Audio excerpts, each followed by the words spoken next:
Luku 24. Pakkasukkohan se oli. Kettu, Jänni, Sorava ja Virve tulivat Tanelin luokse.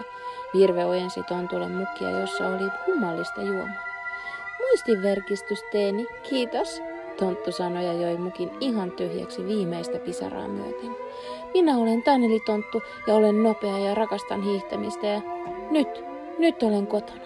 Minä muistan. Kaikki olivat riemuissa ja taputti käsiään. Ja niin Tonttu sai muistinsa takaisin ja ennen kaikkea uusia ystäviä. Jotkut vilahtivat tuulispäiden lailla metsässä, jättäen jälkeensä mutkaiset suksien ja jalkojen jäljet, kun he väistelivät monta estettä mennessään. Taivas säkenöi värejä, tähdet loistivat jotenkin kirkkaammin nyt kuin koskaan aikaisemmin. Tonttu, Jänis ja Kettu kiisivät ja heidän vauhti sen kuin kiihtyi, eivätkä he voineet mitenkään pidätellä riemunkiliharuksia. Hyvää joulua, ystävykset huusivat mennessään.